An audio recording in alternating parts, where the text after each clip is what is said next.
Hello guys, this is your friend Dark Fox 2.0. We are back with a new fanfic.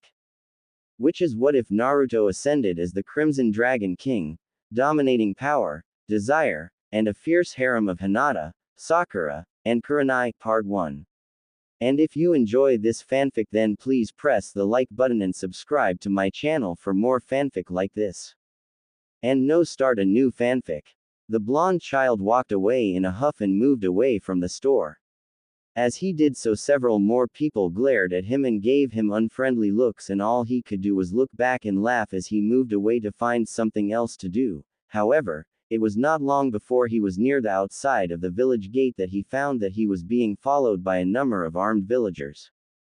Not again. The blonde boy turned his heels and took off to avoid the following individuals armed with an array of tools, who were intent on inflicting bodily harm on him. He, however, was running so fast that he was not watching where he was going, and therefore he ran into another person.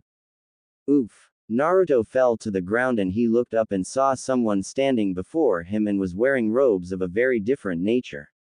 The man had deep golden eyes and golden hair with silver streaks in them. The man smiled at Naruto and spoke in a regal tone. "You should watch where you are going, young man." "Sorry." "Ah, there he is. Demon brat." The tall man dressed in regal robes looked at the band of armed villagers with a calm eye as he stood behind the young blonde child, and suddenly in the eyes of the villagers and the young boy, a massive halo of fire surrounded the man quickly, and then they watched as the flame grew and took a living form, almost like a serpent made of pure flames. The serpent rose and roared out at the villagers as the man spoke in a serious and regal tone of authority. "If you think I will let this boy come to harm, you are sadly mistaken. Leave now, or else." "How? What kind of jutsu is that?" "He created a serpent out of flame without moving his hands. He must be a demon." The man spoke again with a calmer and more patient tone. "Demon? No. I am something more than a demon. In me flows power you are not even able to understand yet in your lifetimes. I do not plan to fight you, as you are not my sworn enemies, nor are you and your weapons are of any threat to me even in this form. But I have stated that you will not harm this boy while I am around. Now be gone." The villagers began to back away and soon took off to a run, and blonde boy looked at his savior with shocked and amazed eyes. The man's face softened considerably and the serpent of flame faded from sight, and the young boy looked at the man and finally spoke in a very odd tone. "Who are you?" "Me. I am Valen. And you are?" My name is Naruto Uzumaki. How did you do that? You didn't use any hand seals at all." Valen looked at the young man with a curious expression and spoke in a very cultured fashion. "What do you mean by hand seals, young man? A ninja is supposed to use hand seals to make a jutsu work. That's what I learned back in the academy. Is that some kind of jutsu that does not use hand seals?" "Ah, hand seals? You mean mystical gestures in my tongue? No, young man, what you have witnessed is a technique that uses no hand seals, if you will." "Cool. Can you teach me that technique?" Valen grinned and replied. "I wish I could, young Naruto. But I am afraid that now is not the best of times for such an action."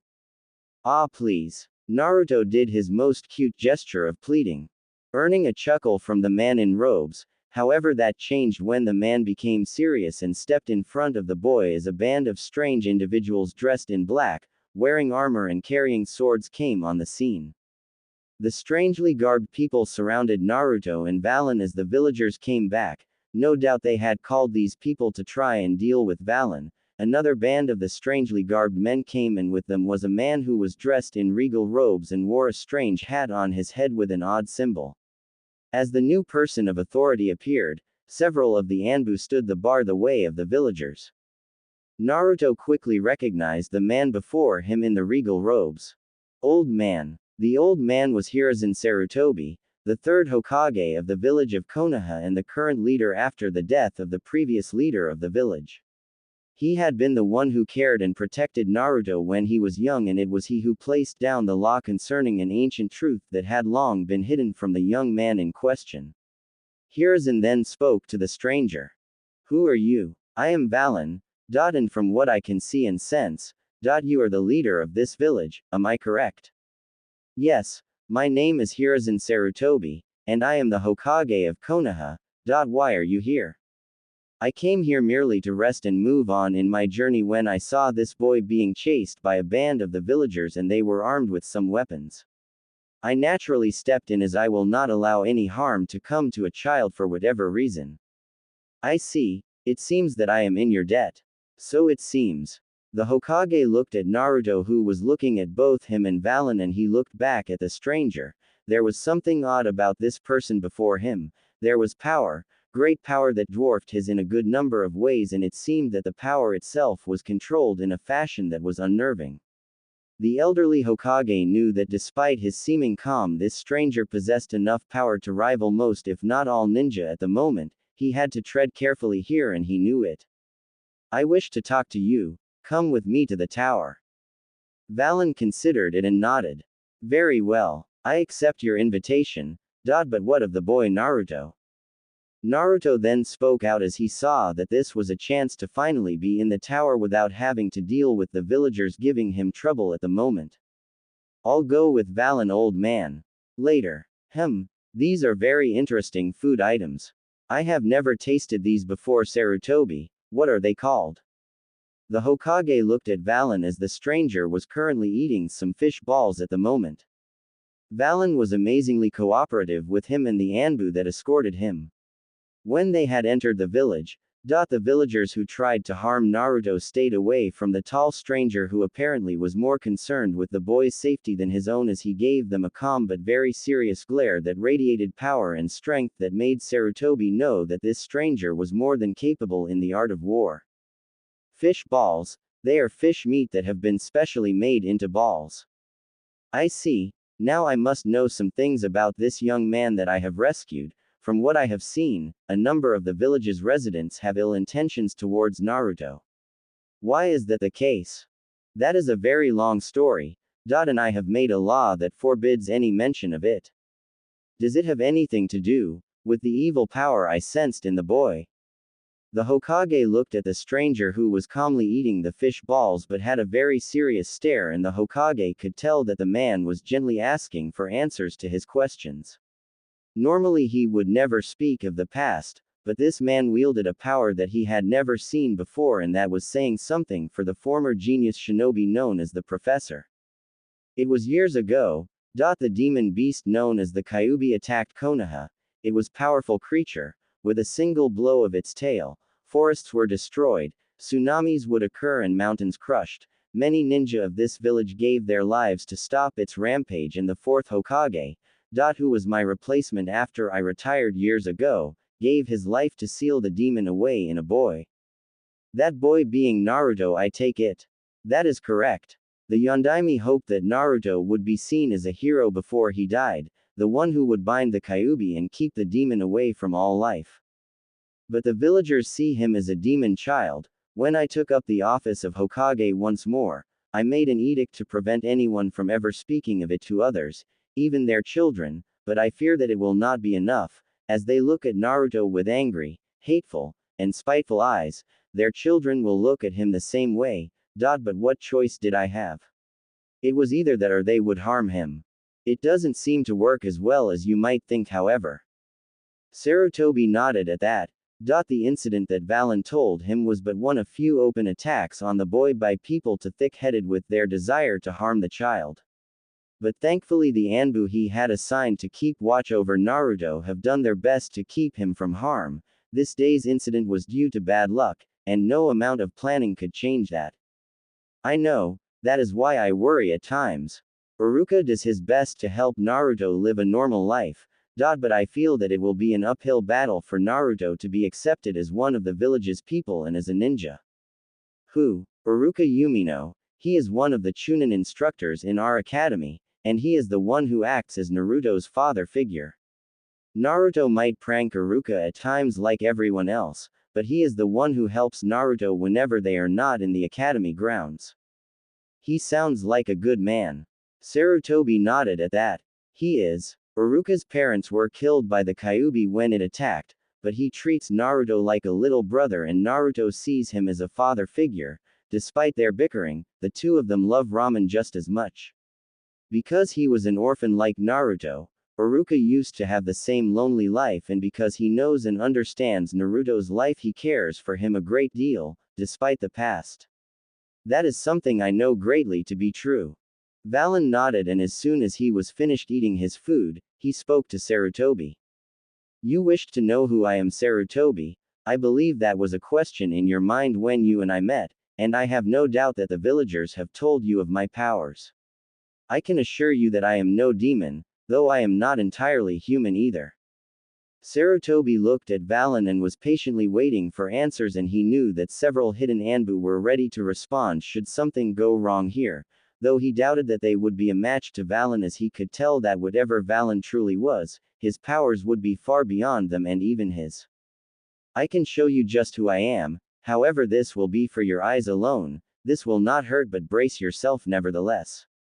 Valen then placed his hand on Sarutobi's forehead, and the old man gave a slight groan and the Anbu appeared to fight, but only a moment later, Valen moved his hand away and Sarutobi spoke to the Anbu. I am all right. The Hokage looked at Valen and spoke in a very reverent tone. I understand what you are now, but I must ask what you plan to do now. Valen smiled and replied, I have a boy to watch over for a while. In the coming days, Valen was given permission by the Hokage to hang out with Naruto, and Valen did so with a smile. Naruto himself was happy to have a friend, and Valen was certainly a very cool guy as well as Iruka. The Chunin instructor and Naruto's father figure had to admit that while Valen was imposing, he was well cultured and mannered as well, and seemed to be very comfortable in Naruto's presence, despite the blonde's antics. He was told by the Hokage that Valen was all right, but he had heard the rumors how he could control fire and wield strange powers from the other villagers, but Iruka believed the Hokage more than idle gossip, and if the Hokage said that Valen was all right with him, then the Chunin was all right with Valen. Valen, however, was far from idle, as he planned on how to help Naruto, and through unknown means had begun to make needed changes to help Naruto out. And with the Hokage's help, things were going along well enough. Valen had not revealed anything to Naruto, feeling that now was not yet the time for the young man to know everything. He would learn on his own time, and he would be the one to make the decisions for his own future. That was what being human was all about, free will. It made him both smile and mourn when those thoughts came to mind. Humanity always made mistakes. It was natural, and just as there were great heroes and noble people in their kind, there were infamous villains and corrupt people in them as well. The future of humanity always was unique, they could go one way or the other. Some were great champions of peace, justice, compassion, some could be harbingers of war, suffering, corruption, while others were stuck in between or chose to be there themselves. His race was old, older than any living being on this world he was merely visiting, long before man ever walked the world. His race and many others lived before them, and when humans came, his race were intrigued by them, since while they were doomed to die easily, they were also gifted with great potential and ability. Even the most common of their race could rise to great heights. It was that reason that drove his race to grant humans a rare honor: the Blood Ascension Ceremony. In time it proved to be a mixed result. Some used their powers to do great good in their worlds, while others did great evil with those powers as well. In time, the humans who were blessed with the powers of the ceremony began to squander their powers and even used them to attack the very beings who gave those powers, his race. At first, their attempts were futile, but his race grew tired and eventually left the lands, leaving humanity to carve out their own future. Valen knew that and decided that while his actions were considered treasonous by the more conservative members of his race, his actions could help rectify many things. Unlike the others, he still believed that humans were worthy of power, and he felt that now was the time to reawaken the old bonds that once bonded their race with his. Yet he knew better than to charge ahead. Time and experience had taught him much, in the many millennia that had passed by since the last time his race ever spoke to humans had no doubt wiped the memory of his race from the worlds they were once part of. and the bloodlines they left behind had apparently lost a good portion of their original power. As without the presence of his race and those who underwent the ascension ceremony, portions of power in the blood were lost over time. And it seemed that this village of Konoha had a lot of that long degenerated power. For now, however, he had other ideas and plans, and those deserved his full and undivided attention. As the days turned to weeks, Valen knew that the time was right, his time in this world was coming to a close and his time with Naruto would end, but not before he made the last phase of his plan, and with that in mind, he spoke to Sarutobi a day before he would leave.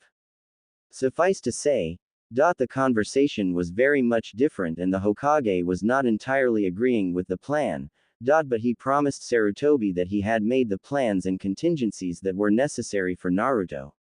The old Hokage couldn't help but worry and he couldn't blame Sarutobi for that. However, the plans were already in motion and he trusted him to see them through.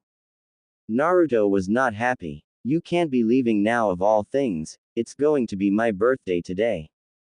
Valen smiled a bit and replied, "I will be leaving tomorrow yet Naruto, so for today I am here. By the way, I have something for you to try out." Naruto looked at Valen, handed him a big strange looking cup and it was filled with deep red liquid and it seemed to glow somewhat as well. Something about it seemed to make him feel a bit worried, but he pushed those feelings aside and looked at Valen, who smiled a bit. Valen was among the few to come to his private birthday, as well as Iruka, Tsuki and Ayame. The two were among the few people apart from Iruka, the Hokage, and Valen that Naruto trusted, and they were very good to him. They were the people who made his favorite food and Iruka's own as well, and they were very decent and nice people as well. Naruto then spoke to his friend. "What is this? This better not be some weird drink for a joke." Valen laughed at that and replied, "No, I'm not the kind to joke anyone on important days like this, you know. But go ahead and try it, Naruto. It won't hurt you or whatnot, it might make you fall asleep faster though." Naruto looked at the drink and sighed and took it all in and found to be having a sharp but not a bad taste, sweet and cold, almost like a near-frozen fruit drink. As soon as that was over, the party started, and to his amazement, the Hokage himself came and greeted him a happy birthday, making Naruto all the more happy. And when the time came to finally wrap things up after the 4 hour celebration, Naruto went to sleep, and this allowed Sarutobi and Valen to talk with one another at the moment. "So it is done. I hope that you were right in this. The Kyuubi would no doubt try to defeat that power. I know that, but this demon will have a very hard time with the power. He might contain it, but he cannot kill it. It will be able to meld with Naruto soon enough. As for me, my time has come to leave. Tell Naruto that I will miss him." "I will." Valen then wasted no time and left Konoha, and he was not stopped by anyone in the village, since everyone else with the exception of the ninja on patrol were asleep. As soon as he was a fair distance from Konoha, a blue portal opened and Valen stepped through it and disappeared from Konoha and Naruto's world. In a massive chamber. "Your actions, Valen, are becoming very troubling as of late." Valen merely gave a smile and another voice came into the play. "Wipe that smile off your face, Valen. You know that you have violated our laws." Valen spoke firmly and with great authority. "Are you saying that my actions, which were independent, have no purpose? You all know that I am not ignorant of the laws. We do not question your wisdom, but we do question the why of your actions. You know that we were not to engage in the ceremony with humans ever since the exodus of our race to this dimension. We could walk and observe, but never interfere without good reason. But this use of the blood ascension ceremony is something that we cannot ignore for any reason.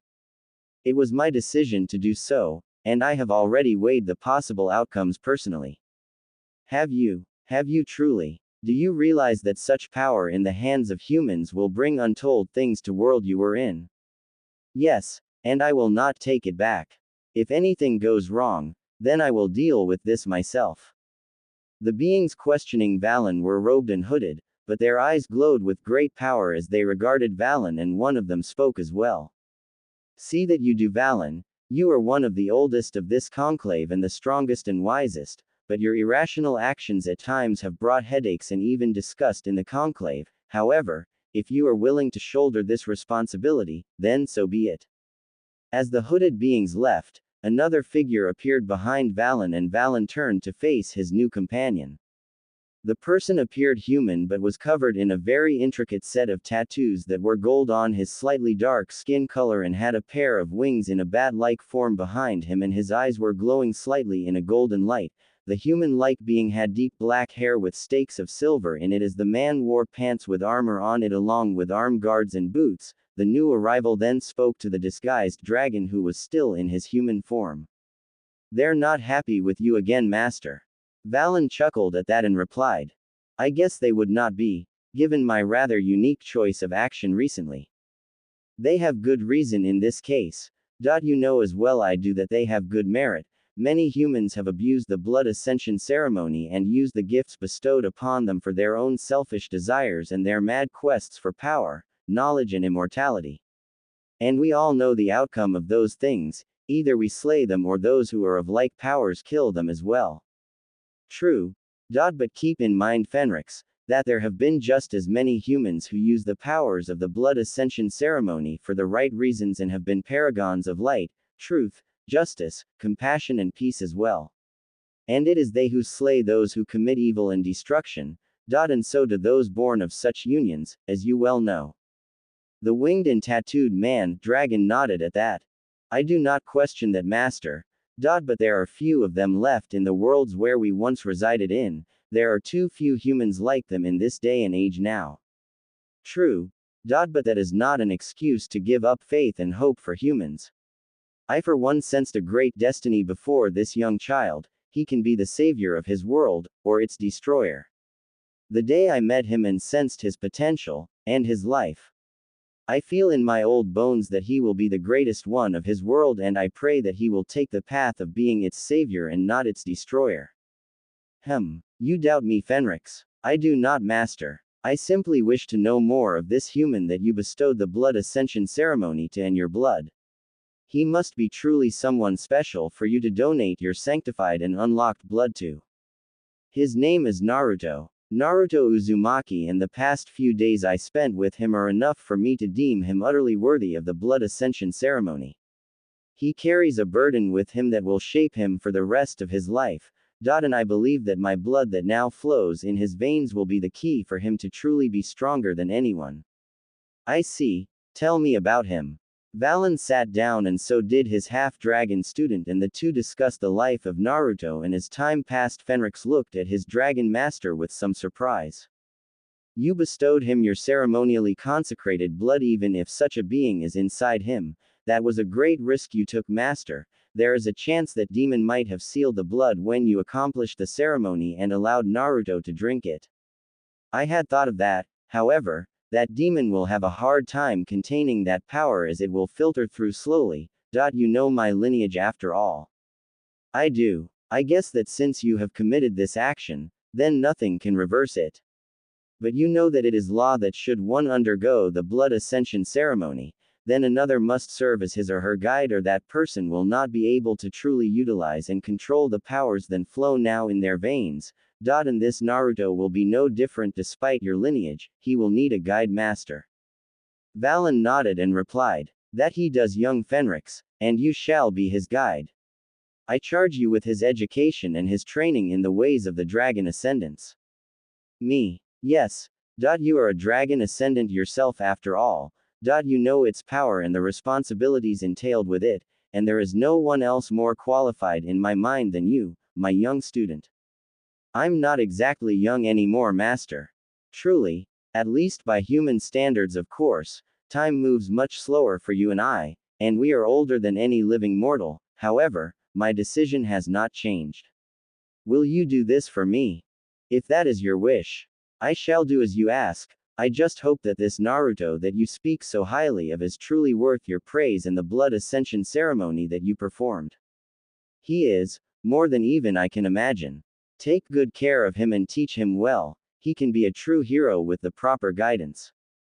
With that discussion over, Valen watched as Fenrix made his way to the portal that led to Naruto's world. Back in Konoha, Naruto continued with his life in the village and hoped that his guardian would come back soon despite his word that they might not meet again. It was saddening to the young man that his foreign friend was no longer about, but he was happy to have met him and he smiled as he headed on back to the academy. Unaware that he was now assigned a guardian and teacher for the rest of his life, as he was being watched.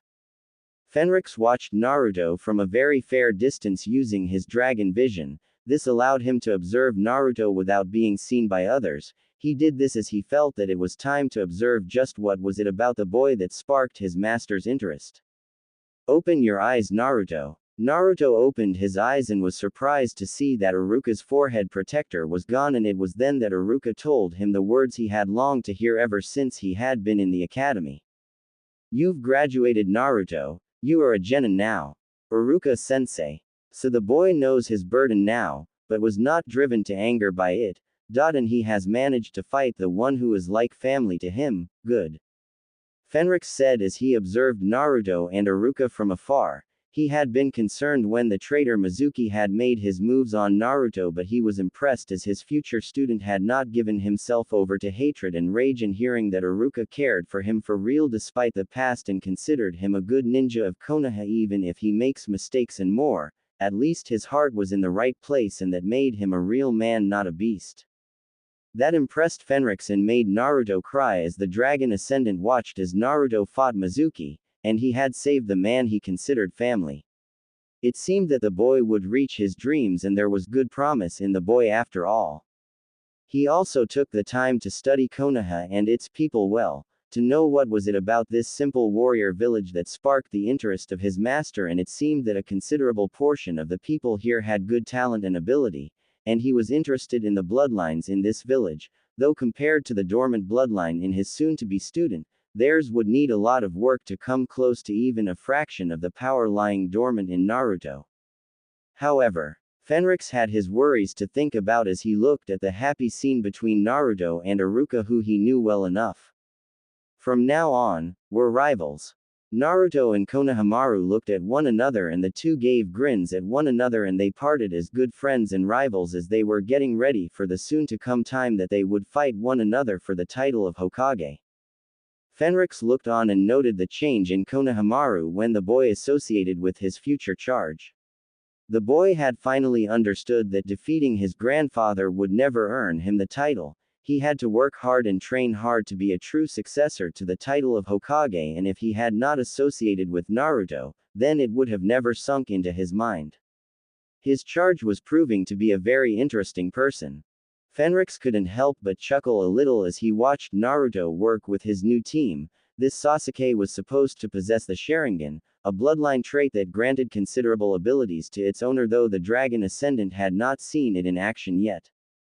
The boy was cool and aloof and took great pride in his training, and Naruto disliked him for it. Sakura was a smart girl and possessed a considerable level of chakra control and was the best in written scores and intelligent. Fenrix could see that while Sakura didn't seem to be special, she had other abilities that were different from the others.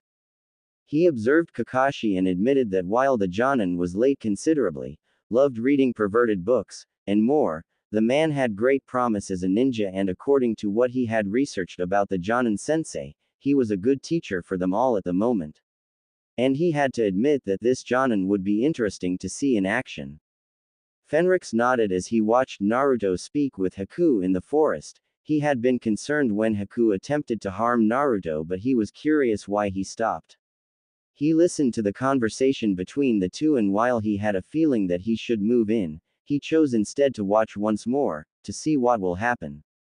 Later, as Naruto and his team left Wave Country, Fenrix smiled all the more as he looked at how well the boy had grown, and he would prove to be a very interesting student to teach. However, the Dragon Ascendant had his worries. The Kyuubi would no doubt have restrained the power of his master's ceremonially consecrated blood early, as his master had told him, and despite the power of his master's blood, it had been held off by the Kyuubi. Until the demon's hold was removed, then there was no way for Naruto to gain the full powers bestowed upon him by his master Valen. For now, all he could do at this moment was wait and observe as the team headed back to Konoha. Damn it! Fenrix swore as he watched the battle between this grass genin who was more than what he seemed in the forest of death. He had observed Naruto and his team barely dodge the bullet in the first exam stage, and now here they were in the forest of death, which reminded the dragon ascendant of the forest of eternal sorrow centuries before in his time. He observed them and watched as Naruto fought with this grass genin alongside Sasuke, but in the end it was a difficult battle. However, he spotted the grass genin striking the area where the seal that held the Kyuubi was located and the strike given by the being. Fenrix stopped just about as he was to enter the fray after so long in observing his young charge when he sensed something flowing in Naruto's body. He focused his eyes on Naruto's, seeing past his clothes, skin, flesh and body, into his very being, and saw something that he had hoped to see in a very long while. The sight of his master's blood flowing and mixing with Naruto's own blood, the glowing blood of a dragon king, mixing with that of a mortal body, granting power to the one it was given to, the birth of a dragon ascendant, an event never seen by others in nearly 3,000 years. So, it has begun, but the boy's mind has not adapted yet and neither has the body. This is not good. He watched as Sakura tried her best to protect both Sasuke and Naruto, and he could only wait and see what will happen and hope that something good will come out of this, despite his reservations in the matter. He observed as the sound genin were about to attack and then the arrival of the other Konoha teams that he had seen to help them. He gave a growl at the sight of Sasuke being controlled by the mark of that grass genin and watched as the man attacked without mercy and injured his attackers, and he watched as Sakura managed to stop him, but it was then that he sensed the upwell of power inside Naruto, but sensed that it was growing too fast. Fenrix quickly knew that the time to act was now. It was then that Dosu and everyone in the area was treated to the sound of a massive and primordial scream. The sound filled the forest and the sound was enough to make all of them freeze, and even Lee was shocked back to being away, and then they turned. Aha hhhhh. Naruto was awake, but gripped in pain and rage as he thrashed about in a fury, as golden-colored mist flowed from his body. Sasuke, Sakura, Ino, Shikamaru, Choji, Neji, Lee, Tenten, and Dosu could only look in shock as Naruto roared in pain as he moved about and there was golden mist that was seeping out of his very skin. The blonde genin roared in a very inhuman way and was thrashing about as if he was being burned alive internally. Naruto, my god, what's happening to him? What's wrong with the Dobi? Did that ninja have something to do with this? What the heck is this? And why is it Naruto's chakra is expanding? Naruto suddenly tore off his upper clothes and exposed his upper body, and to the shock of everyone, there were glowing white symbols on his body, moving like living flame all over him. And then they began to glow golden as the mist seemed to fade back into Naruto's body. And to shock of just about everyone, Naruto was growing right in front of them. The glowing energy turned into an intricate series of tattoos that were unlike anything they had ever seen before. And there on Naruto's chest were 5 glowing points of light. One was deep red like blood, another was as white as a cloud in the sky, another was a deep blue as the sky and water, another was deep brown like the color of earth, and the last was deep yellow, like gold itself. The lights faded into spots that still seemed to glow as Naruto keeled over with his hands covering his face as his body was covered in gold tattoos with silver lining. His hair was longer now and seemed to shimmer for some reason. Naruto then moved his hands away and spread them out in a roar that made the very air vibrate with great intensity, and then he revealed his face, also covered in tattoos which did not remove the whisker marks he had, and his eyes were glowing deep blue. The blonde ninja suddenly growled once more as he charged right at Dosu and the other sound ninja, in a speed that dwarfed that of Sasuke when the flame-like tattoos came alive. What the? Dosu barely in enough time to leap back with Kin and Zaku with him when the tree behind him was blown to splinters by Naruto's punches. The blonde genin was roaring out in absolute battle rage, almost like a berserker. The leader of the sound genin could only look in shock at how easily the blonde had reduced the tree into kindling. My god, did Orochimaru brand the blonde with the cursed seal too? No, that is not the cursed seal, it's something else entirely. And that power, it's enormous, even Sasuke's chakra in the cursed seal form can't match that level. We have to escape now.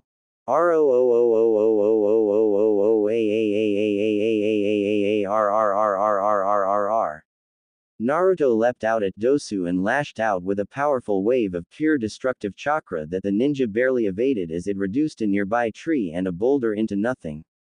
Naruto stopped and roared in anger as he looked about to seek his prey. The other ninja were shocked by this change in Naruto and tried to stay away. Sakura stepped forward and spoke carefully. Naruto, what's wrong with you?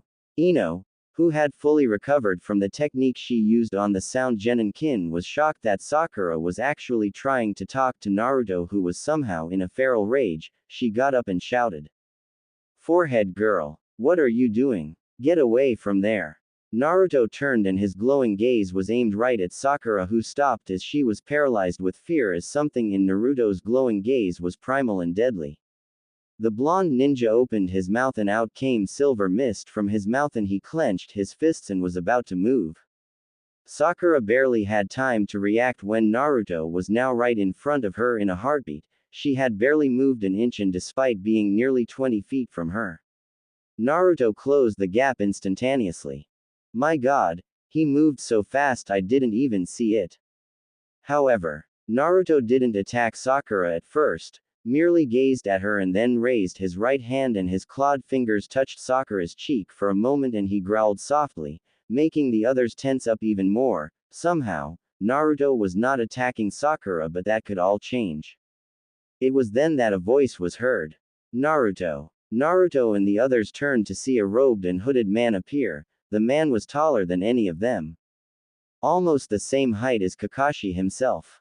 The man removed his hood and robes and showed that he was wearing pants, armored boots, and forearm guards as well as a simple shirt.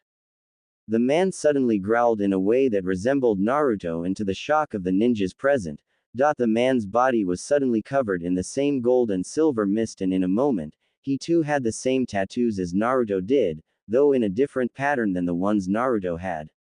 The new arrival had his own eyes glow the same way Naruto's did, but his gaze was deep green. Naruto roared out and charged, and the man did likewise, and both began to attack one another. Their punches connected and unleashed a powerful shockwave that knocked the ninja down to the ground with sheer force as the wind seemed to explode from the blows the two unleashed on each other. Sasuke shook his head and looked on with shock evident on his face. How can that Dobi's blow become that powerful? Sakura was greatly concerned as she looked to see the two facing each other off in combat. Questions were everywhere in her mind, but two were the most serious questions that were in her mind as she witnessed what was going on before her. What's going on? Who is that guy? The two traded punches and kicks at one another, and the sounds of the impact were enough to make everyone hearing it wince as it sounded very painful. But the two continued to throw attacks at one another at the moment. The ninja watched as Naruto's punch was evaded and a nearby boulder was shattered and reduced to powder in a heartbeat as the two warriors charged at one another. Naruto was totally focused on the new arrival, and this allowed them to all hide. Neji deactivated his Byakugan as he was nearly blinded by the massive bonfire of power that flooded Naruto's veins and chakra pathways. That power was incredible. He didn't have that kind of power when he was in the Chunin exam's first stage. What is going on here? The two traded blow after blow, and the area before them was now a ruined battleground, as if two titanic forces had clashed her and tore up the lands before them in a violent and brutal fashion. However, the new stranger fought with a precision and focus that showed that despite Naruto's power, he was not just equal to Naruto, but more than a match in power and also more skilled. However, the warrior had other ideas. This is not going to end well. I might have gained his full attention, but his power is still too wild. That demon must have heavily sealed the blood of my master greatly, allowing it to grow without adapting to his body properly. At this stage he will not be able to fully control it. I must restrain him and suppress his powers quickly before he ends up ripping this entire forest apart and attack anyone close to him, including his friends. The warrior dodged Naruto's next barrage of kick and quickly leaned backward as Naruto racked the air with his claws, and it was then that the stranger took out a pair of forearm guards and clamped them on Naruto's arms. Instantly the forearm guards glowed and latched on Naruto, and Naruto roared out in surprise and back away, and to the amazement of the others, they all saw the tattoos on Naruto glow once more and rapidly fade away and retract back into Naruto's body. Naruto thrashed about and still roared and growled until he suddenly stopped and turned, allowing them to see that his eyes were back to their normal form. And then Naruto collapsed, falling unconscious and snoring once more. Thank goodness I made it in time. Sakura directed her attention to the new arrival who fought with Naruto, and have the same tattoos as Naruto did. She knew that somehow, this person or whatever he was had been able to restrain Naruto and bring her teammate back to normal was not a threat. If he was, then none of them would be alive at this moment. Without hesitating, the pink-haired ninja stepped out from her hiding place and spoke. Hey, who are you? The person turned, and without effort his tattoos faded and his glowing eyes returned to normal, and he then spoke. My name is Fenrix. It's safe now. You all can come out. Your companion Naruto's been restrained by the bracers and is back to normal. All he needs to do now is rest a bit. The other ninja got out of their hiding places, just as Kiba, Akamaru, Shino, and Hinata arrived on the scene. As they gathered, they looked at the sleeping blonde ninja who a few minutes before was covered in tattoos, unleashing terrifying amounts of pure power, and was now able to devastate the landscape, and then they directed their attention to Fenrix, who kneeled down and checked Naruto's condition with a glowing hand. The blood is now melding with his properly, but the power is still too wild. He will have to keep the bracers on until he adapts properly to his newly awakened bloodline. Sasuke was shocked by this, and so was everyone in the group. Naruto, the class clown, the least skilled ninja of them all, the loudmouth, actually had a bloodline. Sasuke then spoke. Who are you? Fenrix merely observed Naruto and spoke. Like I said, Sasuke Uchiha, my name is Fenrix. How do you know my name? I know a great deal about you, Sasuke, and you as well, Sakura Haruno, along with everyone here at this moment and time. I know that the two of you who have the white eyes are both cousins with the names Hinata Hyuga and Neji Hyuga respectively, and you both are members of the Hyuga clan who have the special trait known as the Byakugan. I know that you, Sasuke, are the user of the Sharingan, and Sakura is the best in term of chakra control in the team that comprises you, her, and Naruto. I also know that the young man with the puppy on his head is Kiba Inuzuka, and the dog's name is Akamaru, and both are members of the Inuzuka family. Famous for their alliance with canine familiars, both of them are in the same team as young Hinata there, and with Shino Aburame, whose clan are known for their unique alliance with the destruction bugs that inhabit their bodies. I am also aware of Neji's team, comprising of Tenten, who is considered to be the best weapons expert in her team, as well as young Rock Lee, who's unable to perform ninjutsu and genjutsu but is a master of taijutsu.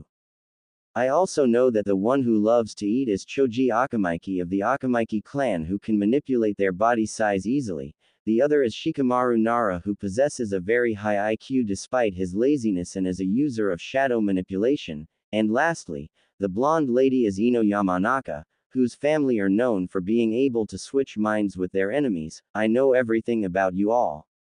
The revelation that he knew all of them and even their bloodline traits made the ninja even more curious as to who he was at this moment. Fenrix, however, pressed on and gave the ninja a very simple smile that denoted that he knew a lot more than he let on. I even know who your respective teachers are as well, and more besides. The ninja were very tense at this as Fenrix looked back at Naruto, and it was Sakura who spoke. Are you a spy or something? No. I know these things because I have been observing this village for some time, but without any malice or ill will. You were interesting subjects and people to boot. But my real target was Naruto here. After all, he is going to be my student in the near future. What do you mean? Fenrix stood up and replied. Naruto is the inheritor of an ancient power, older than anything you all can imagine. Within him flows the ceremonially consecrated blood of beings more powerful than any who walk the land. Naruto has in his body Dragon King blood, and that makes him a truly powerful dragon ascendant, just like me. What? It was then that Naruto began to wake up. And Fenrix smiled at this. There was much to do at the moment, things had to be explained, and more besides, but now that Naruto's body was beginning to adapt and grow stronger with the power flowing in his veins, then the real training will begin. Kiba couldn't help but shake his head a bit as he, Akamaru, Shino, and Hinata moved on to make it to the tower as they already had their own scrolls to enter the place. The young Inuzuka couldn't help but remember the words spoken by the stranger named Fenrix. I can't believe that Naruto has that kind of power. Who would have thought he'd have that? It is odd that Naruto never had that power back in the academy, but my destruction bugs panicked greatly when they sensed that power. I guess, but how the heck does he have a bloodline? He certainly never showed it back in the academy. Hinata was silent for the most part, but she couldn't help but wonder what the future was for her longtime crush. She hoped that he would be fine and would soon make it to the tower, as he had done so much to make it this far, and to not make it would really hurt him.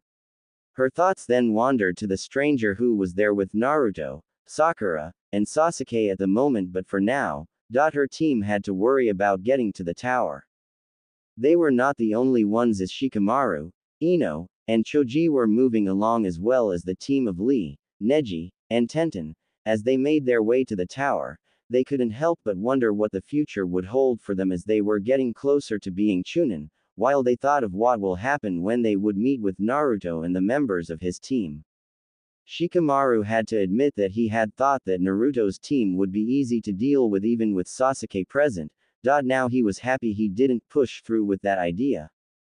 Meanwhile, at a clearing, Naruto looked at the ruins that were once his favorite clothes and was not the least bit happy at the moment, and it was understandable as he didn't have any spare clothes to use at the moment and had been given a spare shirt by Fenrix.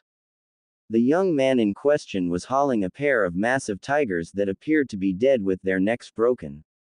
And the three genin could only watch with some queasiness how the man methodically skinned the dead animals and began to cook the meat. Fenrix looked at the three and spoke. You three can relax for now, you have had a very busy day and you need to get your strength back as much as you can. Naruto couldn't help himself and spoke. Who are you exactly? Fenrix grinned at that and replied. I suggest you three get some food in your stomachs before we talk about the past. You'll need the energy for the mission of getting the scroll you need at the moment, and you still have one scroll to keep safe, so I doubt that fighting on an empty stomach is a good idea. The growling stomachs of all three genin convinced them that he was right, and they dug into the cooking meat, and while they were not big fans of eating tiger meat, the food was at least good to the taste buds and worth eating at the moment. Naruto and Fenrix, however, were eating like mad as they ate as much food as they could get, surprising both Sasuke and Sakura. The two were finally eating enough meat to feed at least 6 people, and the two could only look on in wonder. As soon as the two placed aside their plates, both gave explosive burps, and Sakura couldn't help but chuckle a bit at the sight. Fenrix laughed a bit and decided that now was the time to tell Naruto a portion of the information that he carried. Now you are wondering who I really, then I will tell you. You three already know my name, and what I am, at least at first. So therefore, I will explain as best I can. On what I am, I was once human, like the three of you, but I underwent a ceremony that granted me the power and ability of a dragon. It was known as the Blood Ascension Ceremony. This ceremony is ancient, older than anything that exists, and has not been practiced in nearly 9 millennia.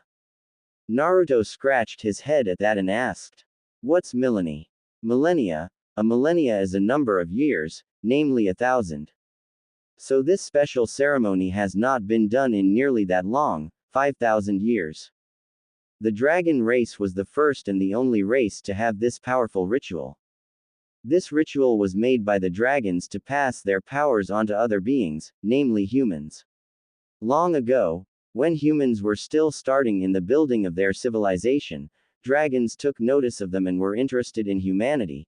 They saw that while humans were a short-lived race, and could die easily. They had great potential and drive, and the dragon race decided to give their powers to humans. These humans became the dragon ascendants like myself. Sasuke listened as he couldn't help but wonder just what was going on, and how exactly did Naruto fit in all this. Sakura was the one who asked the question. How does Naruto fit in all this? In due time Sakura Haruno. The dragon ascendants rose in power and they used their powers in many ways. Some used their powers for the betterment of their people, while others did it for their own desires and for destruction. This made dragons realize that humans were capable of great good and great evil in equal measure. Over the years that passed, the humans who gained the powers of the blood ascension ceremony were able to forge vast civilizations and cultures, but as time passed, later generations of humans believed that they could become even more powerful than the dragon race by killing them and forcing them to give them the secrets of the blood ascension ceremony so they would be truly invincible. They attacked the dragons. Yes, their efforts were clumsy and foolish. Even the ascendants who were tempted with the idea of surpassing their former benefactors were easily defeated by the older and wiser dragons and their leaders, the dragon kings, as well as the ascendants who were against the whole idea. However, this signaled to the dragon race that they had to leave humanity to their fates and carve their own future without interference. Thus was the beginning of the dragon race from the world of men, as well as the other races in their charge who were willing to follow them. Even a large number of ascendants decided to leave the world with their dragon benefactors. Sasuke was getting a bit impatient. He wanted to know just how Naruto got a bloodline that he had never heard of before. Just how does Naruto fit in all this? We don't need the history lessons.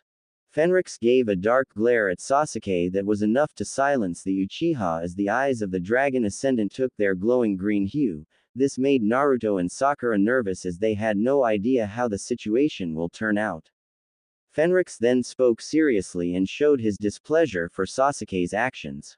If you are so curious to know how your teammate fits in all this, then I hate to disappoint you Sasuke Uchiha, but you will have to wait. All things will be explained in due time and not before.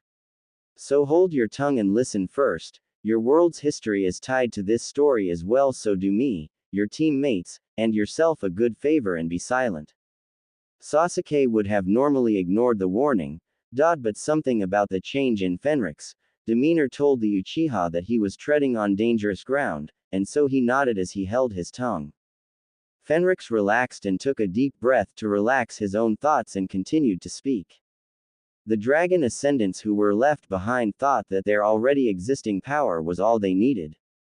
But they were partially wrong in that assumption, since while they retained their powers, those powers were not able to be properly unlocked to their full potential after succeeding generations. Over time, the powers they once possessed eventually lost a great deal of its original power and potency, and without the teachings of the dragon race, as well as their knowledge, the powers were either heavily degraded or were eventually left to die and never return into the world of men. Not all the powers, however, faded and still existed and became bloodline inheritances, in the language of your world as Kekkei Genkai, I believe. Sasuke was shocked to hear this, and Fenrix spoke to Sasuke directly. Now do you understand what I meant about your world's history being tied to what I was telling about the dragon race and the blood ascension ceremony? Are you saying that? Yes, this world, your world, thousands of years ago was part of the many worlds inhabited by dragons, and they too passed their powers to the humans who lived here. Your ancient ancestors were also dragon ascendants, and like before, attempted to wrestle the power away from the dragon race, forcing their benefactors to leave. And those ascendants began to lose the full potency of their powers, but their powers did not die out quickly like the others, and their bloodlines were not destroyed, despite being degraded. What this means is that your Sharingan, in fact, all the known and still to be seen Kekkei Genkai of this world, are actually the degraded remains of the old dragon ascendant blood that existed thousands of years ago. Sasuke was stunned by this, and he couldn't help but feel angry at the thought that his clan's most respected Kekkei Genkai was being seen as a degraded form of power. His people had become legends with the Sharingan, and he would not allow that fact to be downplayed by this stranger. You're calling the Sharingan of my clan to be nothing but a watered down and weak power. Fenrix was not intimidated by Sasuke's words and replied. I am not insulting it. I am merely stating what I know and what I have learned. You're lying. Why would I lie? What would I possibly gain by it? And do not think to attack me out of revenge or anger, Sasuke.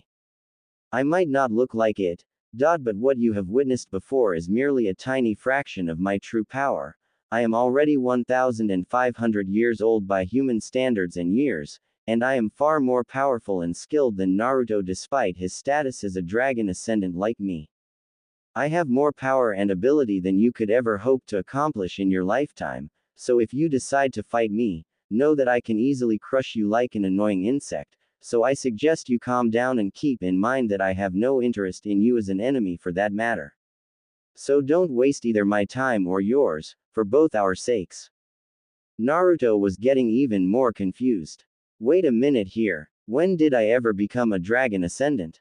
I don't recall ever taking part in this ceremony or even meeting a dragon, so how the heck can I be an ascendant?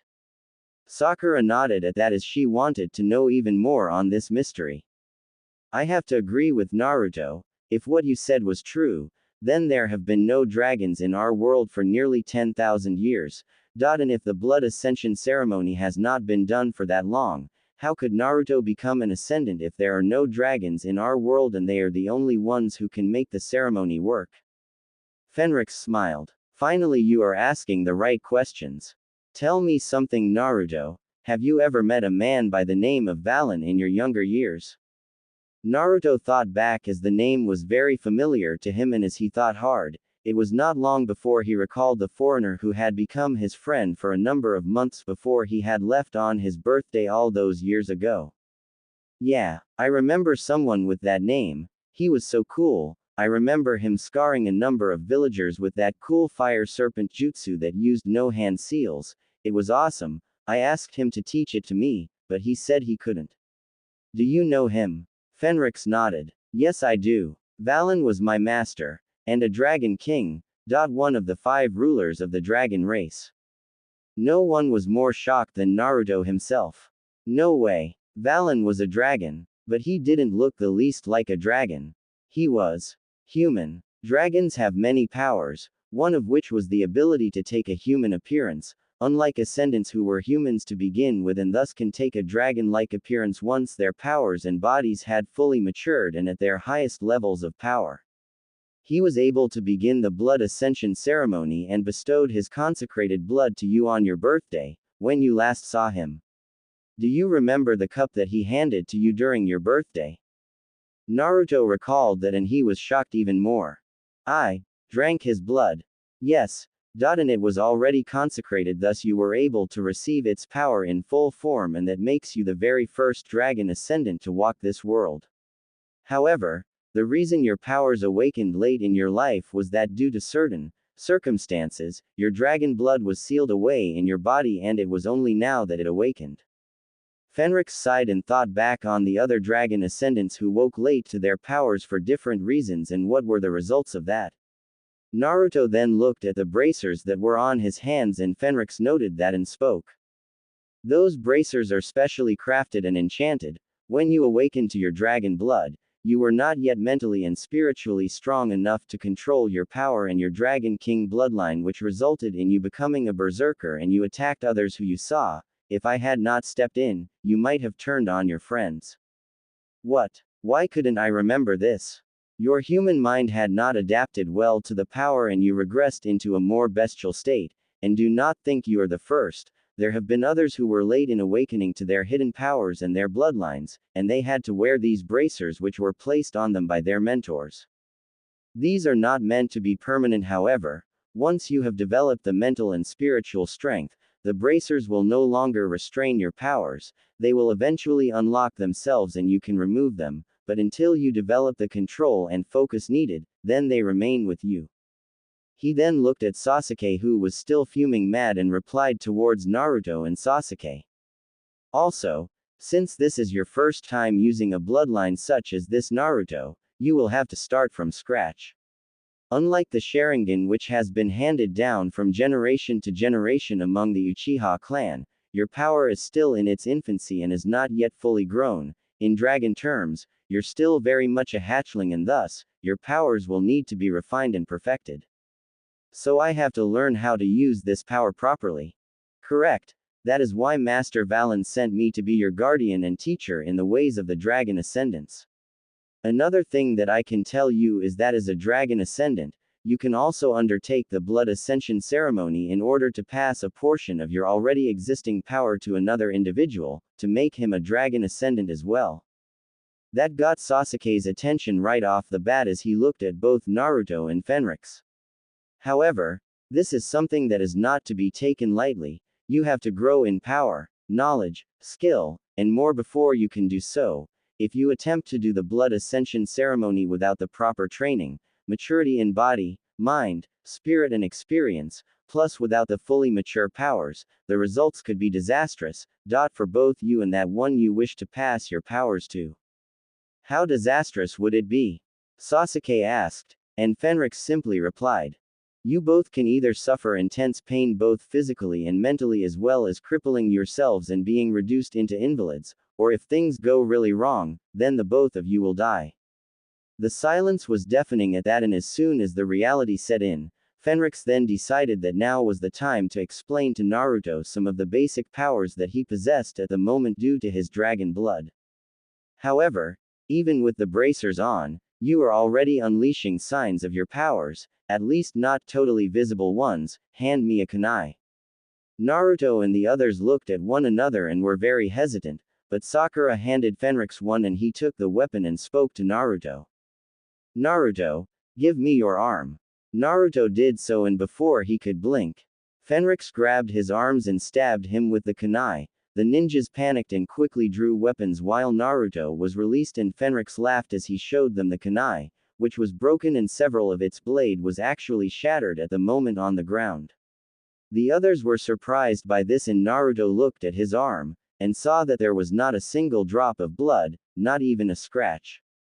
How? That, Naruto, is but the very first sign of your body adapting to the power that now flows in your veins. You might not see it, but there are tiny, and near invisible scales that are melding with your skin at the moment. That is dragon skin, and it is a basic power that all dragon ascendants are given as they adapt to their powers. As you can see, this power is able to make your skin similar to dragon skin, which is a lot tougher than normal skin, and can withstand blades and powerful forms of physical and magical attacks. Naruto was looking at his uninjured arm and was smiling a bit as the ramifications began to set into his mind at the moment. So I am invincible. Not exactly. While the dragon skin may make you stronger and tougher, you are not immortal or unstoppable. The ability makes you much harder to injure, but specially made blades with enchantments and the attacks of those who have very high levels of physical and spiritual strength can still injure you. But if anyone attempts to attack you with multiple blades and attacks, then you cannot be harmed. This power is different since as humans, ascendants do not lose their sense of touch like dragons do. Normal dragon scales grow on dragons every time, and when that happens, they slowly lose their sense of touch, so they sacrifice their sense of touch for the added defense. Ascendants will have that toughness, but not in the same degree as that of dragons themselves, and as such, don't lose their sense of touch. Do you get the idea? Naruto nodded at that, and he was even more curious about what other abilities he had under his command at the moment. What else do I have? You have the basic senses of a dragon, increased sight range, smell, hearing, taste, and touch. Physically, you have increased strength, though at the moment that is controlled by the bracers, as well as increased speed and stamina. You will develop also a dragon's immunity to illusions over time, as well as their resistance to various elements, toxins, and weakness. Will I even grow wings? Eventually you will, and they will be in the form of energy, but at the moment you have no wings at the moment. Those take time to grow properly and also to control. You certainly don't need those wings to suddenly sprout out in the middle of a busy street, you know. Anyway, here's one power you might find useful when the time comes. Do you see that tree over there? Naruto turned in the direction that Fenrix was pointing and nodded. Good. Now then, imagine your breath in your lungs becoming as hot and as intense as fire and then unleash your breath at that tree. Naruto did so, and to his shock and that of the others, his breath did become flame as a massive tongue of fire was unleashed from his mouth at that exact moment of action, and the tree was easily incinerated in a matter of moments by the sudden unleashing of flame on it. All that was left of the once massive tree was a pile of pure ash. Naruto clasped his mouth in shock as he looked at the large tree that he had just reduced into nothing but ash in merely a moment. As soon as he was feeling a bit calmer, he turned to speak to Fenrix, who watched in approval, while Sasuke and Sakura were looking on with great surprise, and as soon as he was able to recover from the sight, he spoke to Fenrix. Did I just breath fire? Yes, you did. Fire breathing is very normal for dragons and it's child's play for ascendants. And unlike the fire-based jutsus done by ninja, what you did is a very basic and simplistic technique, and as you can see, it does not rely on hand seals. There are other breath techniques that you can use, but those will come in time.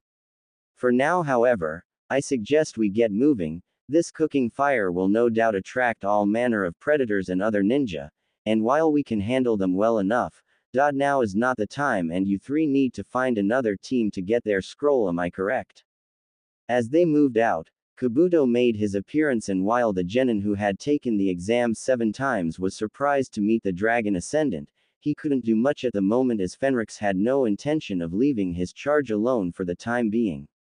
However, Fenrix did not trust Kabuto despite his pilot demeanor and manners, as he could tell due to his long years of experience. This seemingly kind person had a much darker personality and had an ulterior motive. He watched as Kabuto observed both Sasuke and Naruto, and that was the thing that made the Ascendant very wary at the moment. Naruto was eager to tell Kabuto about his new powers, but Fenrix gave him a very serious look, and despite being confused as to why his teacher in the art of the Dragon Ascendants was giving him that look, he knew that he should not reveal anything yet about his powers, and thus he kept his trap shut. They were able to track a genin team from the village of Hidden Waterfall and managed to get their scroll, and they were able to make it to the tower, and as soon as they got there, Naruto and others were able to get the scrolls open, and in walked through the scrolls, none other than Iruka, who despite being surprised by the presence of Fenrix who had joined the trio had told them that they passed in secret behind the 2 scrolls and the next parts of the Chunin exams. However, Fenrix had other ideas as he spoke to Iruka. I need to speak to the Hokage if at all possible. Why do you want to see the Hokage? And who are you? Tell him that Valen's old student is here to see him. Iruka remembered Valen very easily and could see that this man had the same level of manners as Naruto's old foreign friend had at the moment. However, like before, he couldn't help but feel that this guy had a hidden power, the same way Valen did, but if he was Valen's student, then he was all right in his book. It did not take long for the Hokage to arrive, and Fenrix bowed before him and spoke. Greetings, Hiruzen Sarutobi. You are exactly as my master Valen described. The Hokage nodded and looked at Naruto, and like before when he sensed a fraction of Valen's powers, he sensed the same at the moment in Naruto and knew that now was the time for the truth to come out. However, there was the fact that Valen's plans for Naruto had to be put into motion, and while Naruto had no idea what his foreign Dragon King friend had done for him, the Hokage had no doubt that things were going to be very interesting. With that in mind, he asked Iruka to guide Sasuke and Sakura to the main area where the other genin teams were at the moment. Naruto and Fenrix, however, were brought to another place in the tower, and sure enough, as soon as they entered the room, there were the council members of Konoha. As Sarutobi sat down, he knew that this day was by far going to be the longest he would ever be in. At the moment, he wondered just what would happen if Orochimaru found out about Naruto's unique bloodline. He thought back on the day he discovered just who Valen was. Flashback. Sarutobi was surprised to see himself not in the Hokage Tower but in a massive field filled with grass and flowers. There were clear skies and clouds all over the place. It was a beautiful sight at the moment, and it was then that he saw Valen. But the human disappeared and then was replaced by a massive reptilian creature with wings and a long tail. His scales were deep platinum in color and there were number of large gems that were on his body and a crown-like protrusion of pure crystal on the head of the massive creature that moved back, and his wings were releasing some sort of wispy light that were of many colors like the rainbow. What in the name of the kami? Calm yourself Hiruzen Sarutobi, I am in my real form, that of a dragon king. Valen. Is that really you? That it is. You are in my mind Hiruzen Sarutobi, and you are seeing me in my true form. I have never revealed this form to other humans in nearly 9,000 years. You are the first mortal in your world's history to see me in my full might. The human form I take not only allows me to blend among humans and other mortals, but submerges my full powers. The Hokage was stunned and wondered how to act. Long ago, when he was a child, he had been told ancient tales about dragons, and he was truly fascinated by the old legends, about how dragons would bestow great powers on humans and how these powers became legend, but he never truly believed them, but here he was now, in the mind of a dragon and it was talking to him. Relax young one, you might be old by human standards, but to me and my race, you are still very young. Now come, sit and I shall tell you of some truly amazing tales that I doubt even the greatest of your village had ever known, and what is my reason for being here. End of flashback. As he thought back on those things and Valen's desire to aid Naruto, he couldn't help but look at the young boy. He had been told that Valen had every intention to give Naruto a true power, older than anything that existed, the very origin of all the Kekkei Genkei of this world. The power of the dragon race. It was something he thought he would ever have the honor of seeing, but he worried about how the council would react to this news at the moment. However, Valen had planned ahead and even the professor had to admit that it was pure genius, and beneficial to the village at the same time. Valen had also told him about his chosen teacher for Naruto in the ways of the dragon ascendants, and Fenrix proved to be everything his master told him about. As they sat back, a number of people gave curious looks to Fenrix and hostile ones to Naruto. The Hokage sighed at that, but he could tell that Fenrix was glaring back and he couldn't help but be slightly amused at the sight of the council members being cowed a bit by the glare the older, wiser, and more powerful and skilled dragon ascendant. Homura, his old teammate, was the very first to speak. We are here as you asked Hokage-sama, what is this about? This discussion is twofold. Recently we have learned that Orochimaru had returned to the village and has already begun to make his move on our homeland. There is no doubt in my mind that he is planning something sinister on our village. The council were deep in discussion the very moment Orochimaru's name was brought up, and it was then that Anko arrived and gave her report on what was discovered when they found the real grass ninja who were all dead, and also what Orochimaru told her. The news that Sasuke Uchiha was the target of Orochimaru caused considerable concern from the council. They knew the power of the Sharingan, and if Orochimaru had interest in it, then they would have been ready for anything at the moment. As they planned out a strategy, it was then that one council member spoke to the rest. Hokage-sama, why is Naruto Uzumaki here in this chamber? The Hokage nodded and knew that now was the time to drop the news of Naruto's newly awakened bloodline to the Konoha Council. In fact, he couldn't help but admit mentally to himself that he was going to enjoy this. This has something to do with an incident no less than 5 years ago. The Hokage then told the council about the arrival of Valen to the village and what he had learned from the disguised Dragon King, namely on the blood ascension ceremony. The council were silent and none of them asked any questions.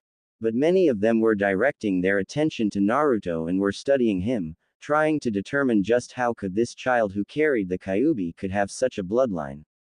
As soon as Sarutobi was done, he spoke to Fenrix as he had been told by Valen that since his student was the same as Naruto but older, more experienced, and wiser, he would know far more and he would truly give the council a lot to think about at the moment. And true enough, when Fenrix told the council what he had told Naruto, Sasuke, and Sakura about the blood ascension ceremony and the history of their own world thousands of years ago, there was an uproar. The council members were looking at Naruto incredulously and were talking back and forth. This knowledge shocked the very council to their knees, and it had taken a few minutes for the knowledge to sink in and take hold of the people. To think that this kid had a Kekkei Genkai that was the progenitor of all the known Kekkei Genkai, was in one word, astonishing. Sarutobi took this all in stride and then removed a special document that he had made and waited to put into action for nearly 5 long years. This was going to elevate Naruto to a whole new level, befitting the powers he had now been awakened to. I have been planning to deal with this for some time, and therefore, considering that Naruto is the sole owner of this Kekkei Genkai and is a citizen of the village of Konoha, it is by law that as a user of a Kekkei Genkai, Naruto is to become the head of his own clan, that will take his last name. As of today, Naruto Uzumaki is now head of the Uzumaki clan.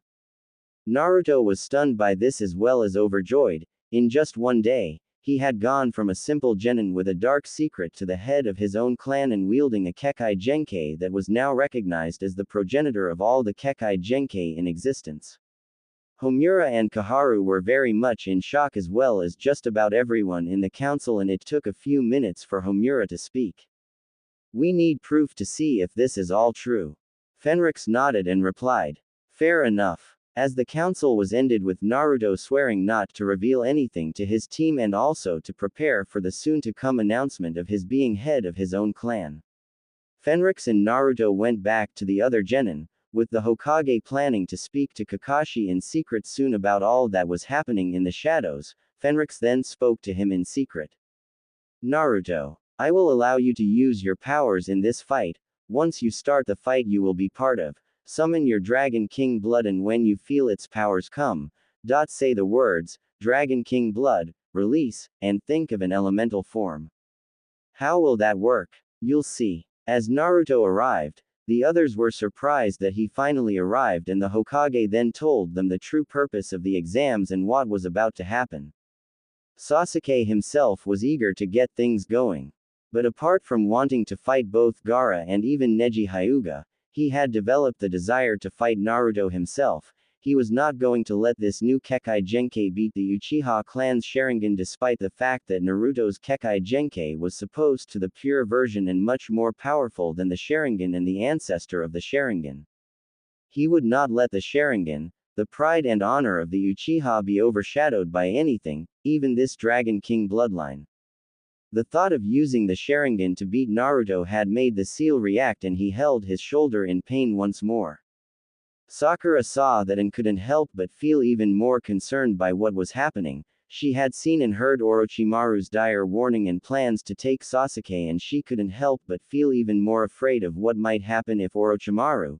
She was not the only one, however, in that train of thought. Sarutobi, Ibiki, Kakashi and Anko watched the situation, and they each had their own thoughts on the matter.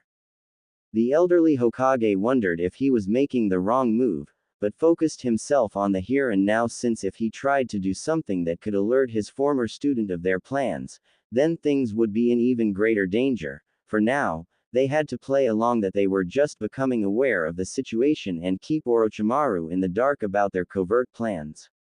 He didn't know where Orochimaru was right now, but there was no doubt that he would very well be watching, and he might be in the very same room as they all were.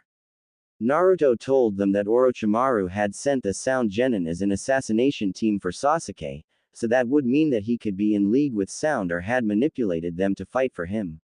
He didn't have enough data to make a move, and it was a very risky game he was playing, but it was the only option they had right now. Anko hoped that the others would see reason and have Sasuke placed in isolation so they could keep the cursed seal under wraps, but she reined in her thoughts and tried to think it over. The council made it clear that even if they were successful in keeping him sealed up, Orochimaru would no doubt act quickly and would kill as many people as he wants to force them to show how he would react to them trying to deny him his gift. She had a feeling that there would be more involved with Orochimaru's return to Konoha. She knew enough about her former sensei that he always had other plans buried in his current ones. Ibiki hated to admit it, but he knew how dangerous Orochimaru was. Even when he was the leader of the Anbu interrogation squad, he was afraid of Orochimaru. Even when he was still a child, the snake-summoning boy with snake-like eyes and pale white skin seemed more monster than human to the battle-hardened special Jonin, and the horrible things that Orochimaru did for the sake of power and knowledge further reinforced his inner fear of Orochimaru. He knew that Orochimaru would not hesitate in any way to get what he wanted, and would any method. Not only was he known as a highly skilled ninja, but also as a master manipulator. He had no doubts in his mind that Orochimaru would have plans to help him as well. Kakashi was told about the cursed seal and heard Anko's words and how he defended the Sasuke and how Anko reacted. He actually understood Anko's anger and how she would look at Sasuke with worry and mistrust. He knew Anko had once been Orochimaru's student years ago when she was young, no doubt around Naruto's own age or younger. She had grown to hate and despise Orochimaru for his evil ways, and while she did have something of a dark streak in her nature, she was not evil in the full sense, and she had learned a number of useful jutsu. Like all others who knew her, he knew about cursed seal that she herself had, and while he told them the truth about Sasuke, he kept in mind that out the other children subjected by Orochimaru to the cursed seal before Sasuke was given that cursed seal, Anko was known to be only among the very few survivors of the cursed seal, as many like her died in great pain from the cursed seal, so she would know how deadly it was. He wondered if he should be ready to make his move, but for now he knew that he had to keep the binding technique ready should the cursed seal become too much. Sakura was about to raise her hand when Sasuke stopped her with a glare and spoke in a tone that demanded answers. "What are you doing, Sakura?" "Sasuke, you have to forfeit the matches for now." "Why the heck should I? Do you think I'm blind to how you're suffering from the effects of the cursed seal? You can barely use either your chakra or your Sharingan without that thing coming to life and injuring you even further. You can't hope to survive any fight with that thing eating you from the inside. Please, I am begging you as a friend and teammate, to please forfeit, not for our sake, but your own." Sasuke, however, didn't listen as he thought back on his oath: be stronger, to gain more power and more ability to finally accomplish his long dream of avenging his clan and killing the one responsible for the murder of all of his family by one of their own, his own. He then thought about his dream, and what and who he was. He was no longer just a man, but an avenger, a being who sought power and would seek out that power, regardless of its source, be it kind or evil. He wanted to show that he was strong and he wielded power, power to defeat all who faced him, and the only way to gain it was to fight the strongest, and all of them were here, in this very tower. He could not afford to back down from this. Lee, Dosu, Gaara, Neji, and Naruto were here in this room. If he backed down now, he would never get another chance like this, and he was not going to be denied this chance. He would prove the power of the Sharingan for all to see, especially Fenrix and his student Naruto. The three genin, however, turned when someone spoke out. "Okay.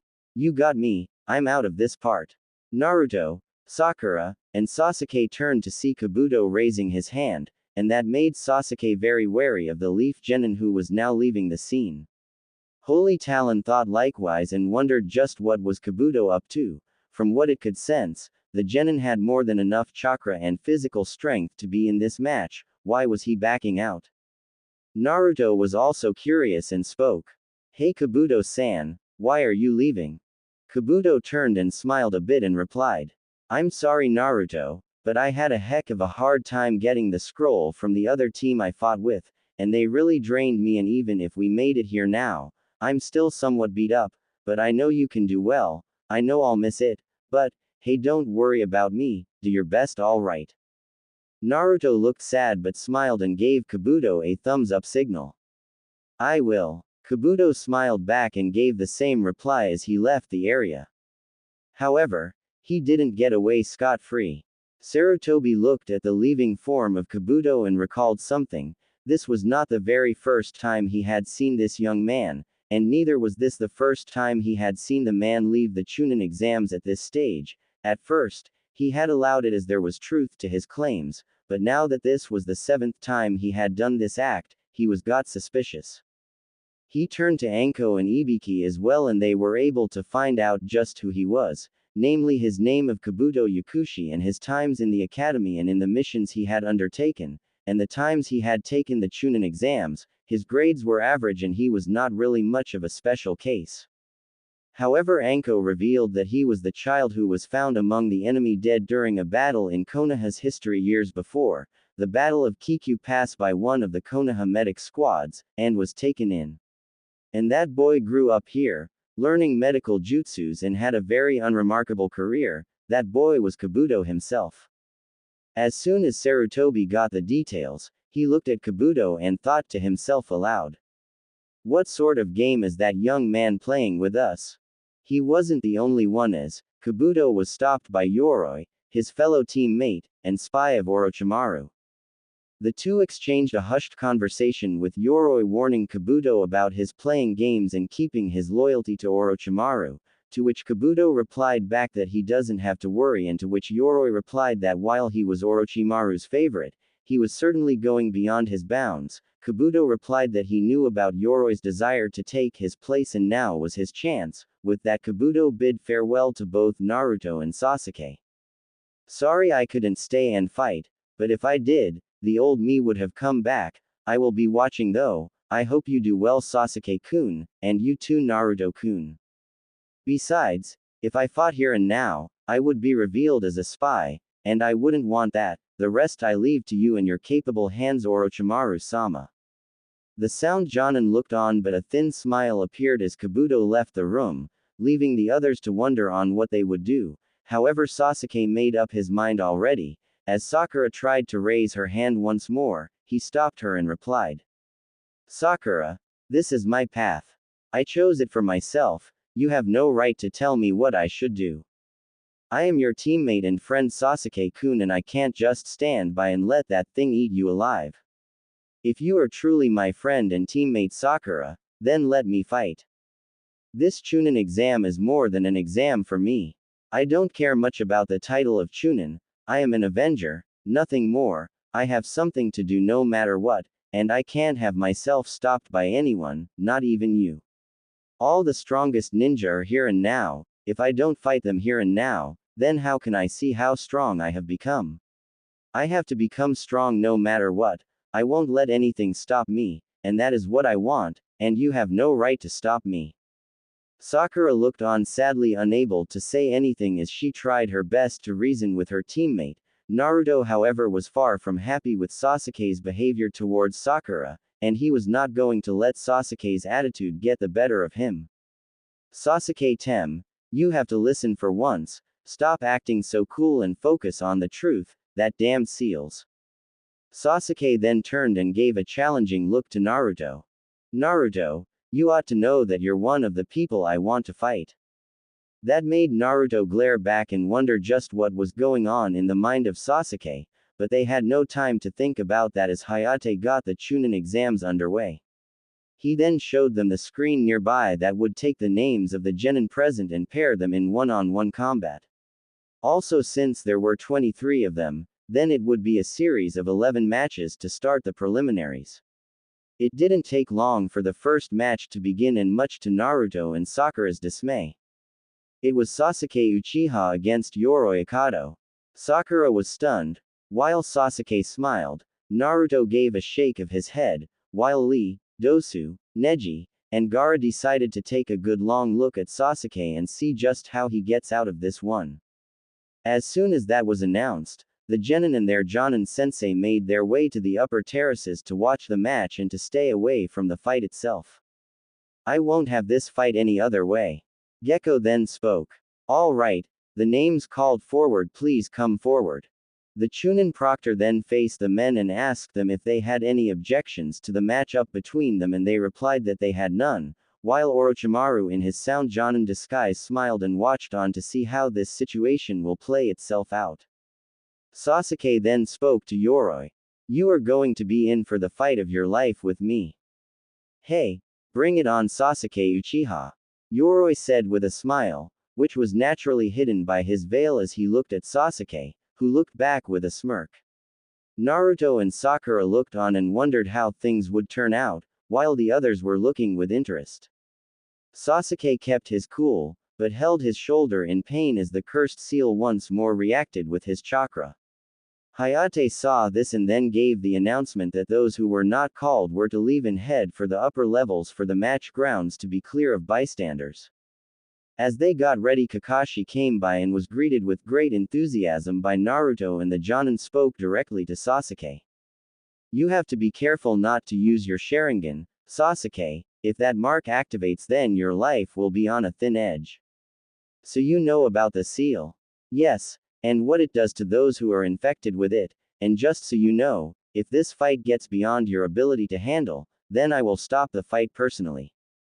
Sasuke turned and was outraged by Kakashi's words to him, and it made him even more unhappy to know that there was some truth to Kakashi's words. If he used the Sharingan, he would be vulnerable when the cursed seal activated itself and allow his foe to beat him senseless. But he knew that it responded to his chakra quite often. If I use my chakra, it grows stronger in its grip, and Orochimaru's grip on me grows stronger.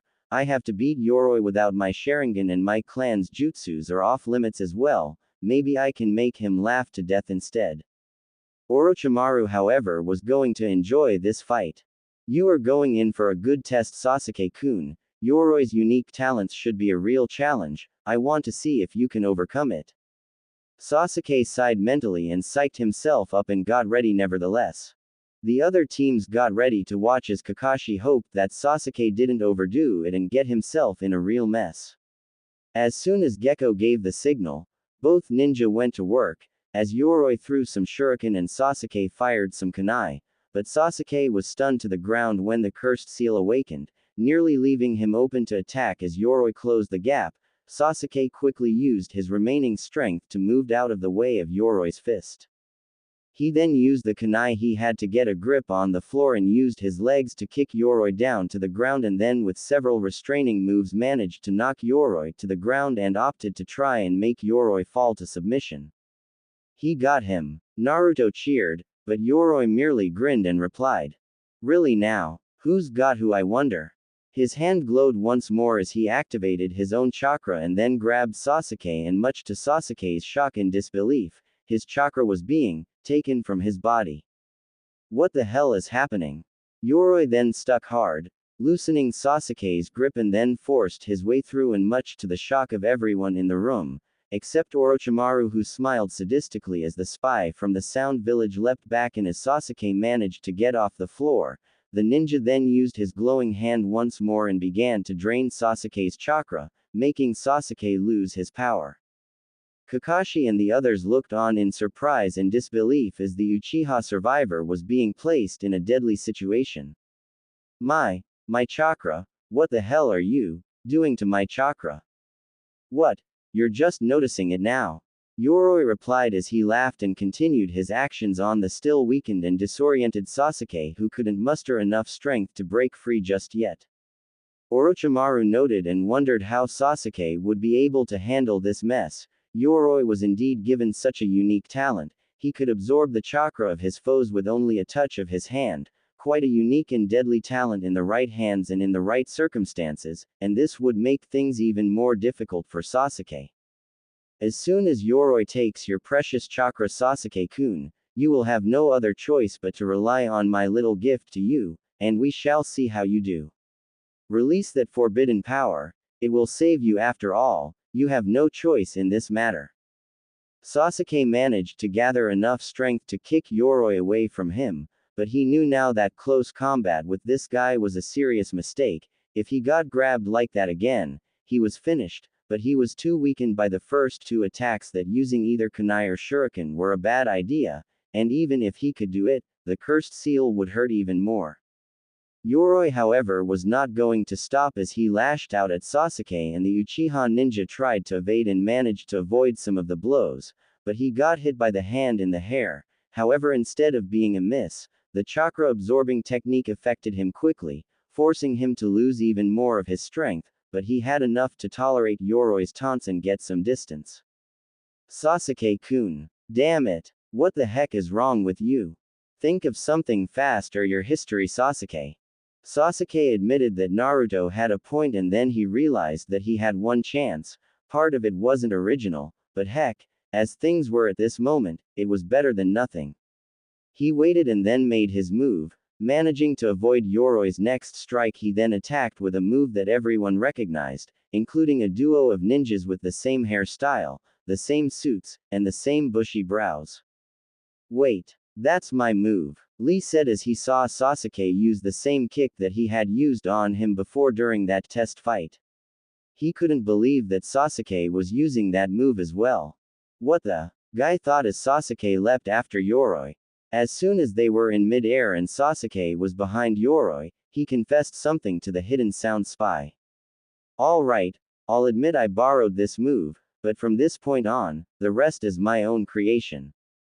With that, Yoroi only commented the first part of the move as Sasuke began to take his shot at taking out Yoroi, but before he could accomplish it, the cursed seal once more activated and he was bathed in pain as the flame patterns once more began to spread all over his body as he now felt its presence begin to fill his body and mind. Damn it all, not now. Sasuke-kun. Crap. Sasuke, you had better not lose here and now of all things. You said you and I will be fighting soon when the preliminaries are over. Don't you dare go back on your word to me now. Sasuke looked at Sakura with her eyes in tears and her face in worry and fear, while Naruto was seriously tense and not wanting him to just give up and lose now. He was not going to be beaten here, he had much to live up to and his two goals in life would be even further out of his reach if he lost here and now. Damn, I won't lose, I will win and I will do it on my own power. With that, he focused his will and strength of mind into it and managed to beat back the seal and force it to subside, much to the shock of the people who knew about it, namely Kakashi, Anko, Sarutobi and naturally Orochimaru himself as Sasuke used several attacks to take Yoroi out of the match and finished the attack with a powerful heel kick known as the Lion's Barrage. The two ninja were out of it, but Sasuke was able to get off his back and was sitting down with exhaustion and Hayate declared Sasuke the winner and that was Kakashi's cue to make his move after trading some words with Guy. As Yoroi was taken away by the medics for treatment and one of the medics tried to approach Sasuke, but Kakashi interceded. The Jonin told Sasuke that the cursed seal had to be contained and now was as good a time as any for it to be done. Sasuke naturally was not happy with the fact that he was going to be missing out on the rest of the competition, but Kakashi was not backing down and Sasuke had no choice as he was followed by Kakashi. Orochimaru smiled and was excited at what he had seen while Anko and the others who were aware of the effects of the cursed seal were impressed that Sasuke was able to resist the call of the cursed seal to use its power. Orochimaru however decided to leave the scene and see just what Kakashi was having in mind. However Dosu did not like this, he had a feeling that there was to what was going on and he wondered what was going to happen next. However he decided to see just what would be the outcome of the other matches, he had nothing left to take care of at the moment and attacking Orochimaru was suicidal to say the least. Back in the ring, Naruto sighed and got ready to the soon-to-come fight that he is going to be handed to by the council and as a way to test his Kekkei Genkai. He was looking forward to this fight and hoped that what Fenrix said to him would work out. It was then that Gekko spoke. Due to the large number of Genin teams, a Genin team must be removed as per request by the council. The next fight will place the Genin team from the village of Hidden Rain against. The people watched as the electronic board moved through the names and to the shock of everyone, except Naruto and Fenrix. Naruto's name came up. The other Genin were surprised as one Genin taking on a three-man team was unheard of anywhere, and even more so that it was Naruto who was going to be the one lone Genin who was going to be fighting against them. The rookie 9 knew that Naruto's new power might work, but how will he beat at least 3 targets? The Rain Genin had the thought that they were going to win easily and their leader spoke to prove their thoughts. I don't know why a punk like you gets to fight all 3 of us, but we are going to make sure we are not going to be eliminated by you, if you could eliminate us by your lonesome kid. Naruto however was not the least bit intimidated as he replied with a confident smirk. Why don't you stop talking and start fighting? The Rain Genin got real angry at that and their leader Oboro cast the Kage Bushin Jutsu that they favored and when they had surrounded Naruto they unleashed another surprise. Take this brat. The Rain Genin unleashed a massive number of shuriken and kunai at Naruto to finish him off. Naruto, however, merely relaxed and closed his eyes, much to the shock of everyone in the area, while Kin, Dosu, and Zaku looked on. Kin looked at Naruto and spoke. Is that guy trying to commit suicide? Who the hell cares? He's nothing but trash. Dosu, however, was not so sure about that. After what he had seen the boy turn into before when Kin and Zaku were out cold, he, leader of the Sound Genin team, knew that there was lot more that what was going on before him. And his thoughts were proven true as the kunai and shuriken hit Naruto, without ill effect. The weapons merely hit him on the skin and bounced off, without a single drop of blood on his body. What the hell? Naruto grinned, and now it was time to pay these guys back for that attack. He focused his thoughts on his blood and then felt a rush hit his body, and now he felt himself being energized, and the others watched as Naruto once more was releasing the same gold and silver mist, and he spoke to the Rain Genin team. Now that you've had your fun, it's my turn. Naruto tensed up and shouted. Dragon King blood, release. Whined. Elsewhere. I must have been out of my mind to have said that. Kakashi said to himself as he calmed himself a bit and looked over at Sasuke, who was currently resting after the binding seal ritual that he had undergone. He was acting this way since he had been faced by Orochimaru, who was shed his disguise and revealed himself still in his Sound Jonin outfit, and the two traded words, while Kakashi defended Sasuke with his use of his Reikiri. During this time, Orochimaru revealed that he had known about the Wave Country mission, but only because he wanted to keep track of his prize, Sasuke. He also revealed that he was the head and leader of the Sound Village, and that sooner or later, Sasuke will be his, and then nothing would stop him. However, he was interested with Naruto now, either as a test subject or as a target to be eliminated, and to have that sword either corrupted or destroyed. Orochimaru left afterwards, and Kakashi was able to get some help from a small band of Anbu that he sent to escort and protect Sasuke in the hospital, where he was to rest and recover until his body got used to the binding seal. Before Sasuke fell unconscious, he had told him that the binding seal needed his will to keep the cursed seal from spreading. In the ring, the Rain Genin couldn't help but feel themselves come close to crapping in their suits as they witnessed something that no one had ever expected. They had expected a 3-on-1 fight to be easy for them, while everyone else were shocked with the situation as Naruto faced a senior Genin team all on his own. However, it seemed that there was no need to worry. Sarutobi couldn't help but smile a bit, and he looked at Fenrix, who smiled at him as the two of them looked on. The Hokage turned to see the shocked expression of the other members of the Konoha Council. It had shocked them to see that Fenrix was not kidding about Naruto's newly awakened bloodline being powerful despite it being still in the infancy stage. Naruto looked at his arms and saw the tattoos that took the color of pure silver, and the tattoos were also different in form and pattern. There were waves and lines as well as cloud-like symbols and whirling spirals, and even though he knew that this was just a basic power at the moment, he was amazed by the power that was flowing out of his body at the moment. All he said was the release command, and then the element wind, and then the tattoos appeared and transformed, even though he still felt the rush of pain at first, but that was now nothing more than a simple prick than a blinding flash of power. And here he was now, surrounded by a column of pure wind that was moving about him at his very command. There were 2 visible vortexes of air on his hands, while a glowing aura of air surrounded the area near his feet, showing swirling light and air around him like a tornado, and his eyes were glowing slightly as his tattoos were glowing, and he could feel the power of his bloodline flowing through his veins, and he felt a desire to unleash his powers at the full. All over the area and the building were strong winds as the air came alive and moved all over the place, and the wind was flowing in and moving all over Naruto in that moment.